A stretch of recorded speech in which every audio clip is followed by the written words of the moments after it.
Hello everyone, welcome to Bind Edutech. यहाँ आप board पे देख सकते हैं कि अभी हम लोग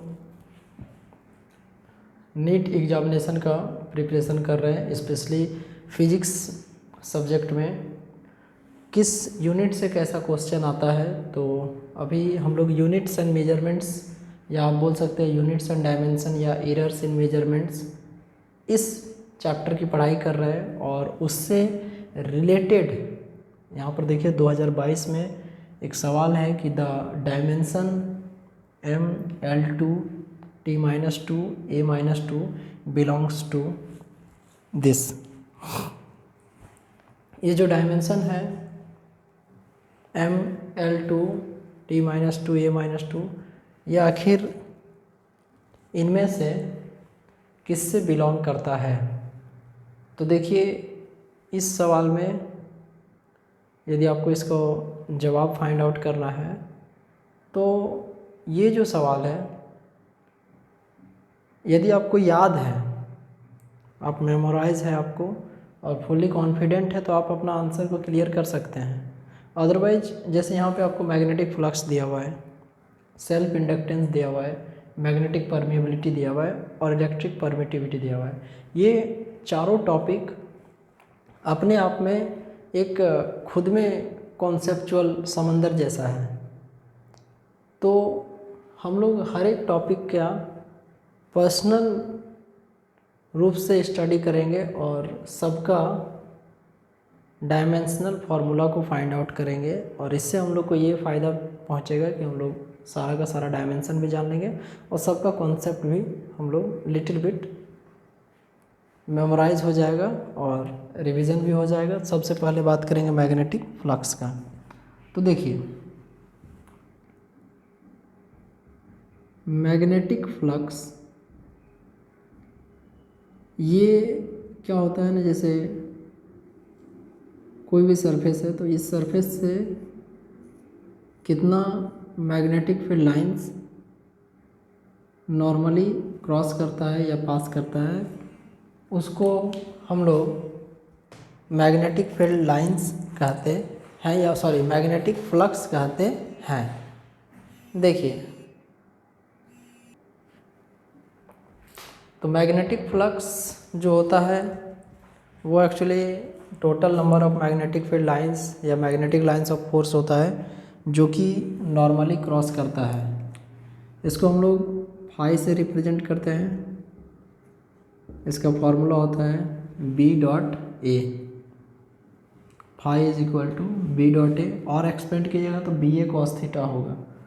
यहाँ पे जो B है वो आपको मैग्नेटिक फील्ड को रिप्रेजेंट कर रहा है और जो A है वो आपको एरिया वेक्टर को रिप्रेजेंट कर रहा है, B.A। अब फॉर्मूला होता है F is equal to QVB। F is equal to QVB।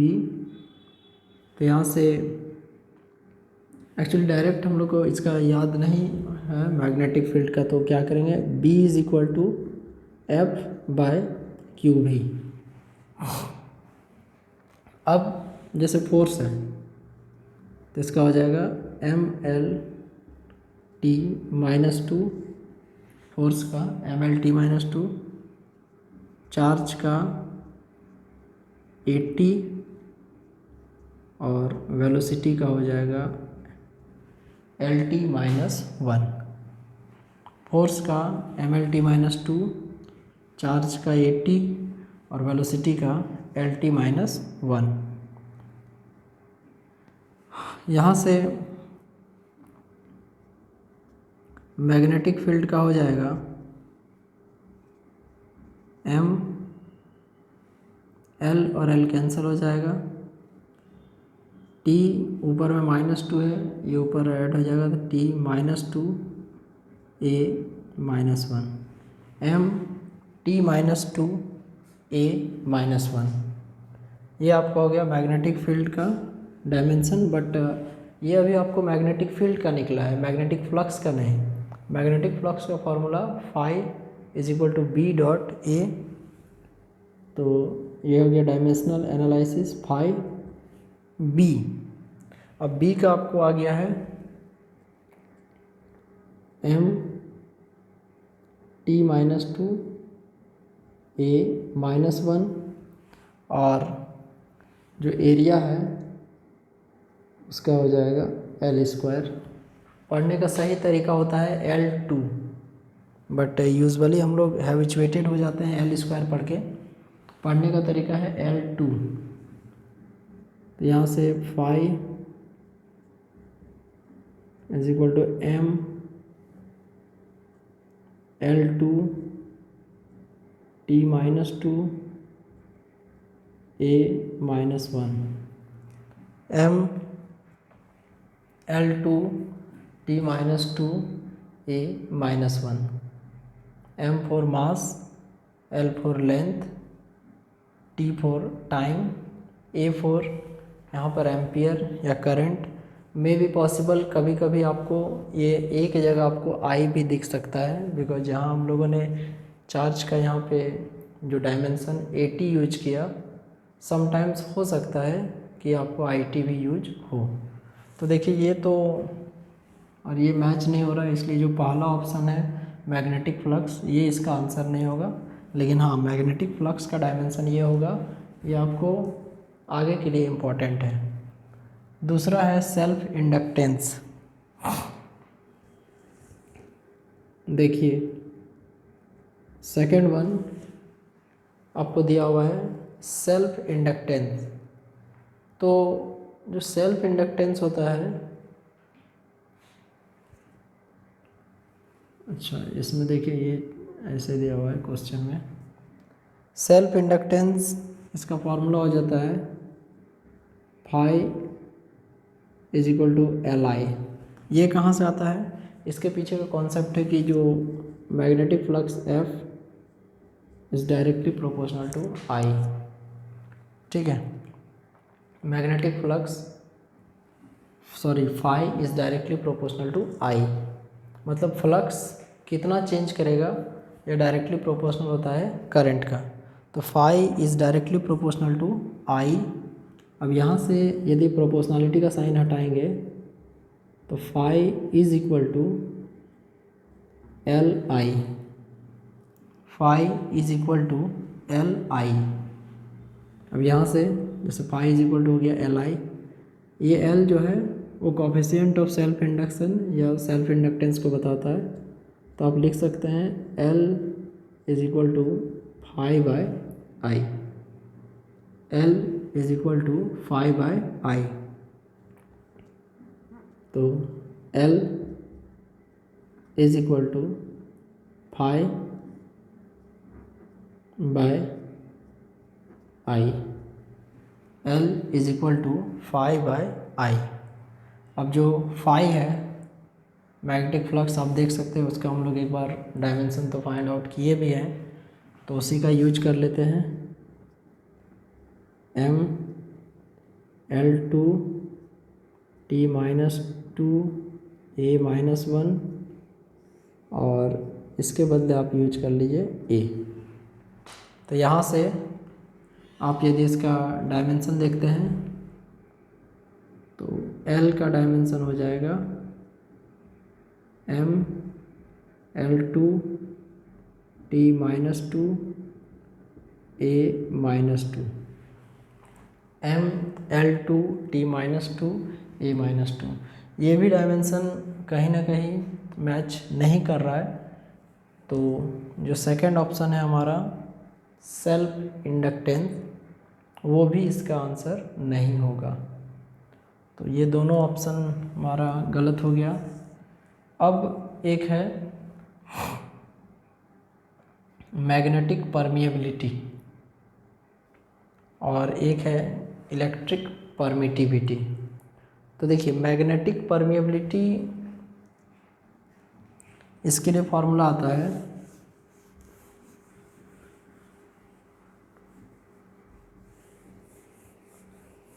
आप मैग्नेटिक परमिएबिलिटी का जो डायमेंशन होता है वो अलग अलग फार्मूला से फाइंड आउट कर सकते हैं। जैसे हम लोग को म्यू नॉट का टर्म को इंट्रोड्यूस करवाना है। तो जैसे एक टर्म है, फॉर्मूला आता है मैग्नेटिक फील्ड का, B इज इक्वल टू, जो सोलेनॉइड का फॉर्मूला होता है मैग्नेटिक फील्ड का, B is equal to mu naught NI, ये आपको सोलेनॉइड का फॉर्मूला है। और तो यहाँ से आप म्यू नॉट का डायमेंशन कैलकुलेट कर सकते हैं। Otherwise B is equal to, एक फार्मूला है mu naught by 4 pi IDL sine theta by R square, या और भी फार्मूला है B बराबर mu naught by 4 pi 2I by R। तो अलग अलग टाइप के फार्मूला है जिससे कि आप म्यू नॉट का जो वैल्यू है वो फाइंड आउट कर सकते हैं। तो देखिए हम लोग सबसे जो सटीक फार्मूला है उस पर बात करेंगे, और वो फार्मूला आपको हम लोग बायोट-सेवर्ट लॉ से हम लोग जानते हैं। लिखेंगे फ्रॉम बायोट-सेवर्ट लॉ।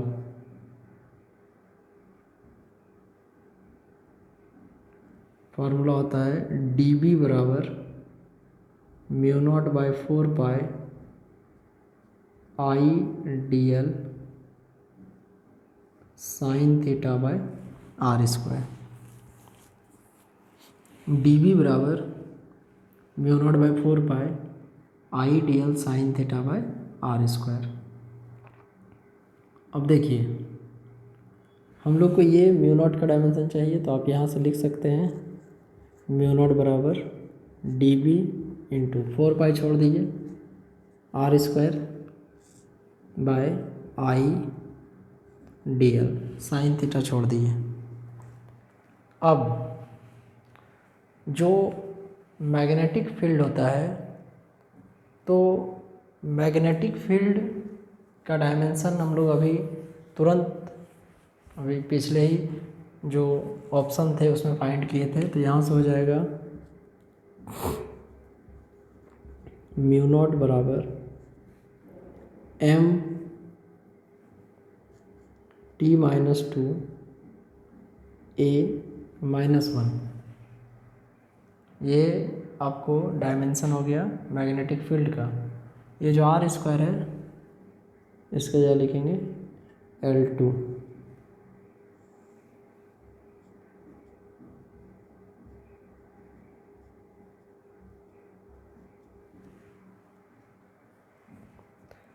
करंट के जगह A4 एम्पियर, और जो लेंथ है उसके जगह हम लोग लिखेंगे L। अब इसको सॉल्व करने के लिए देखिए M का और कहीं पे टर्म नहीं है, तो इसमें आपको कोई समस्या नहीं है। T वाला टर्म भी और कहीं नहीं है। अब देखिए यहाँ पे आपको A का पावर जैसे है -1, और नीचे एक और A है, तो ऊपर जाएगा तो साइन चेंज हो जाएगा, तो A-1 और एक और A जाएगा तो A-1 तो A-2 हो जाएगा, और वो जैसे है L2। देखिए तो यहाँ से हो जाएगा आपको mu naught is equal to M, ये कैंसिल हो जाएगा, एक कैंसिल होगा तो L T -2 M L T -2 A -2 M L T -2 A -2। ये एकदम परफेक्ट जो हमसे पूछा गया है कि the dimension M L T -2 A -2 belongs to, इसका आंसर होगा मैग्नेटिक परमिएबिलिटी। मतलब ये मैग्नेटिक परमिएबिलिटी का ही डायमेंशन है। लेकिन जब हम लोगों ने अभी तक 3 अलग अलग वैल्यूज़ को कैलकुलेट कर ही लिया है, तो साथ साथ हम लोग जो इलेक्ट्रिक परमिटिविटी है, जो कि एक मेजर होता है कि जैसे दो चार्ज के बीच according to Coulomb's law either attractive और रिपल्सिव फोर्स जो लगता है, तो ये एक्चुअली जो परमिटिविटी है ये हम लोग को ये बताता है कि जो मीडियम है वो कितना अलावेंस प्रोवाइड करेगा। इसके डायमेंशन को फाइंड करने के लिए हम लोग कूलम्ब्स लॉ की ओर चलेंगे। Coulomb's law which gives the expression for the magnitude of force between two charges. Either it may be possible that वो जो force है वो आपको attractive force हो सकता है, may be possible वो आपको repulsive force भी हो सकता है। तो देखिए डिपेंड करता है चार्ज के नेचर पे, जैसा चार्ज होगा वैसा ही आपको फोर्स होगा। तो लिखेंगे यहाँ से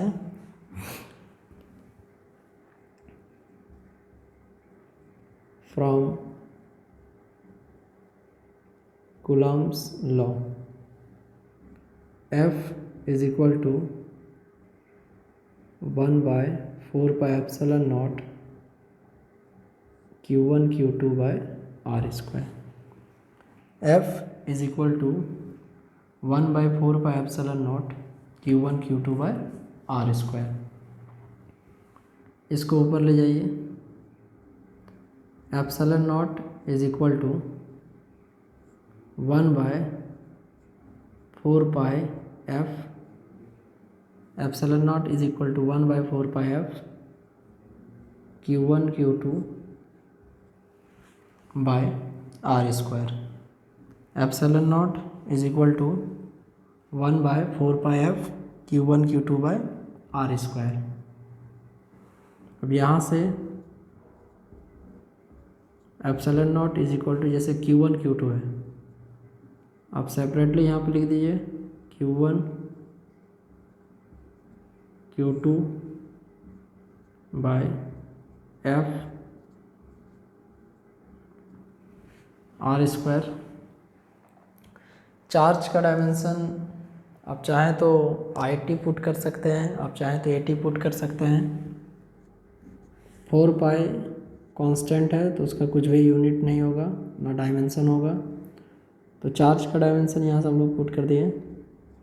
ये हो गया आपको एक AT, अगेन यहाँ से एक हो गया AT बाय फोर्स के लिए लिखेंगे MLT-2 और r² के लिए लिखेंगे L2।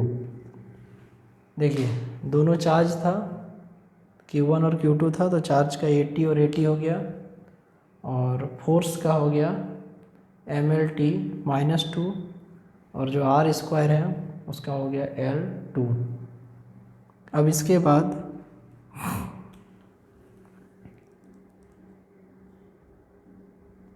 Epsilon naught is equal to A2 T2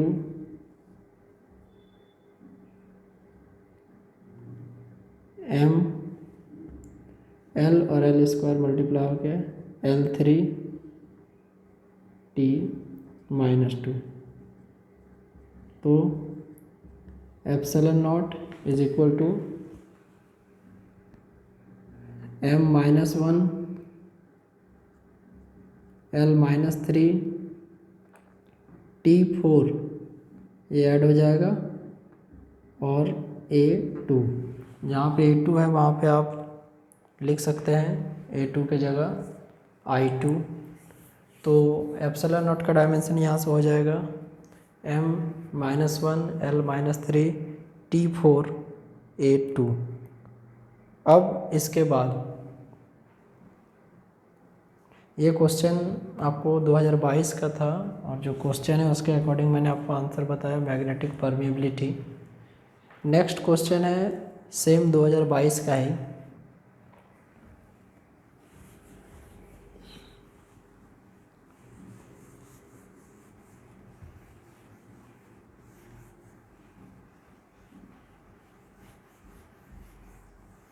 देखिए सवाल है कि plane angle and solid angle have. Plane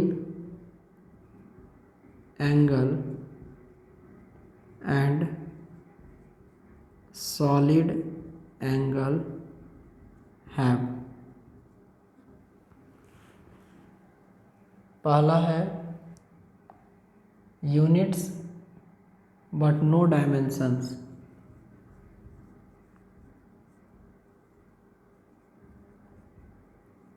units but no dimensions. दूसरा है option dimensions but no units.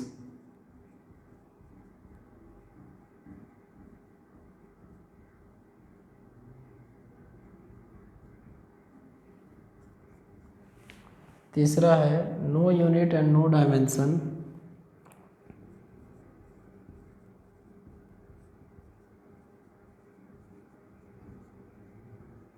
No units and no dimensions. और चौथा है बोथ यूनिट्स एंड डायमेंशंस। देखिए प्लेन एंगल और सॉलिड एंगल दोनों में आखिर डिफरेंस क्या है, दोनों में अंतर क्या है। तो जनरली जो आपको प्लेन एंगल होता है वो कब बनता है, तो जब दो लाइन एक दूसरे को इंटरसेक्ट करते हैं। जो दो लाइन होते हैं जब एक दूसरे को इंटरसेक्ट करते हैं तो बनने वाले इंक्लाइनेशन को हम लोग प्लेन एंगल कहते हैं। जैसे ये एक लाइन है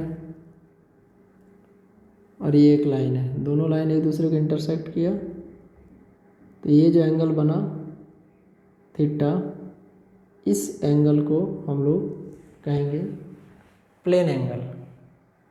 बट सॉलिड एंगल क्या है, तो सॉलिड एंगल एक 3 डायमेंशनल एंगल है। प्लेन एंगल 2 डायमेंशनल एंगल है, लेकिन जो सॉलिड एंगल है वो एक 3 डायमेंशनल एंगल है।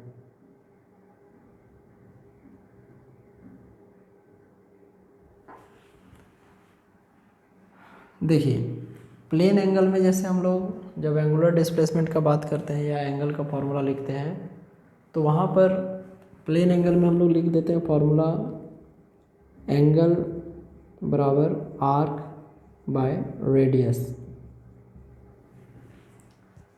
और सॉलिड एंगल का हम लोग फॉर्मूला लिखते हैं d ohm is equal to d s by r square.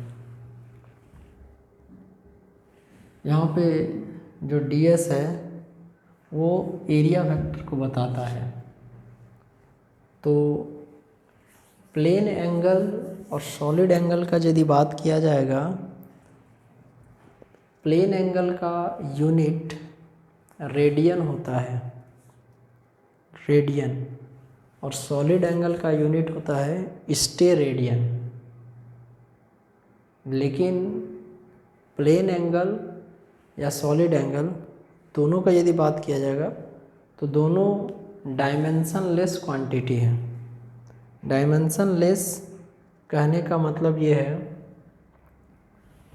देखिए आर्क जो है इसका यदि डायमेंशन लीजिएगा तो एल आएगा, रेडियस का डायमेंशन एल आएगा, तो एल बाय एल वो आपको एल 0 दे देगा डायमेंशन लेस। उसी तरह जैसे डी एस है,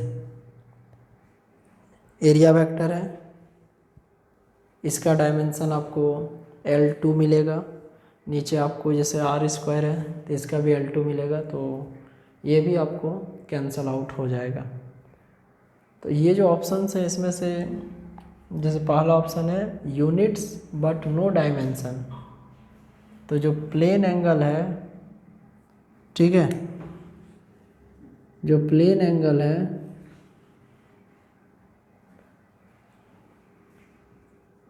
प्लेन एंगल में यूनिट याद रखिएगा रेडियन, और सॉलिड एंगल का यूनिट जो होता है वो होता है स्टेरेडियन। एंड डायमेंशन ना तो प्लेन एंगल का होगा और ना ही सॉलिड एंगल का होगा। सेकंड ऑप्शन गलत है, जो बोल रहा है कि डायमेंशन होगा बट नो यूनिट्स। तीसरा जो ऑप्शन है कि लिखा हुआ है no units and no dimension, इसका मतलब ये हुआ कि ना तो कोई यूनिट होगा ना तो कोई डायमेंशन होगा। ये तो स्टेटमेंट गलत है। किस सेंस में गलत है? देखिए यूनिट दोनों का होता है, चाहे तो प्लेन एंगल का हो चाहे तो सॉलिड एंगल का हो। और एक ऑप्शन है कि बोथ यूनिट्स एंड डायमेंशन, ये यूनिट्स तक तो सही है, डायमेंशन नहीं हो सकता है, डायमेंशन रॉन्ग है, डायमेंशन रॉन्ग है। अब देखिए मतलब इसमें बोला जा रहा है कि दोनों में डायमेंशन होता है, लिखेंगे प्लेन एंगल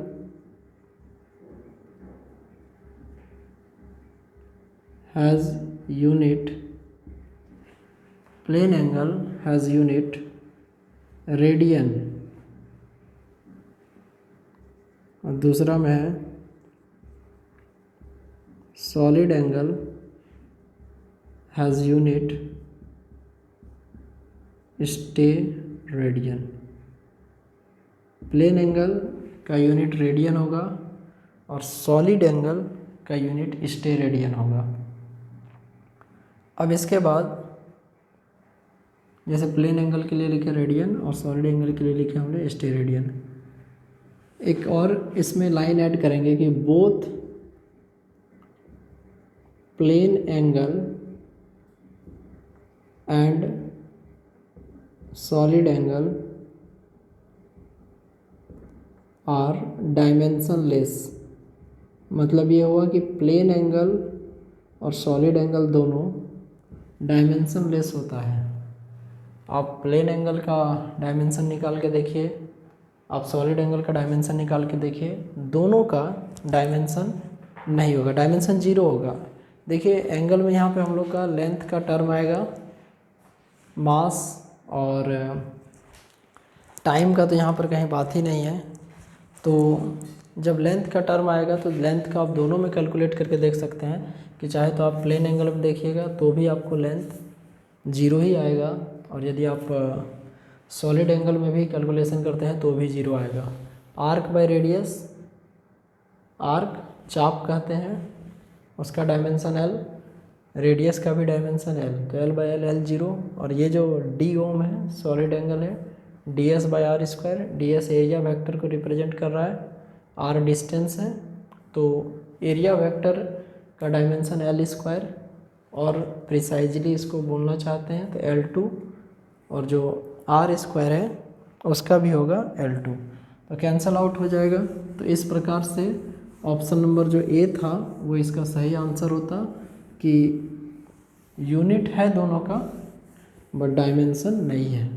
तो ये क्वेश्चन 2022 नीट में आया हुआ था। अब इसी तरीके से अभी आप लोग डायमेंशन का जो कंप्लीट थ्योरी है और जो डिफरेंट फिजिकल क्वांटिटी है उसके डायमेंशन का डीप अध्ययन करके रखें, बिकॉज आने वाले जो क्लासेस हैं उसमें स्पेशली जो ग्रेविटेशनल कांस्टेंट है, इलास्टिक कांस्टेंट है, वो सब का डायमेंशन बहुत ज़्यादा हमको ज़रूरत पड़ेगा। तो आप सभी को ही जितने भी फिजिकल क्वांटिटी का डायमेंशन हो सकता है पॉसिबल, वो मेमोराइज कर लें, ताकि जो आगे आने वाले इक्वेशंस हैं उसमें हमने अभी आज आपको एक जो क्वेश्चन बताया डायरेक्ट सॉल्व करने वाला, वो सब में हम लोग को ज़्यादा समय ना लगे। Okay students, then take care of yourself, thank you very much, bye.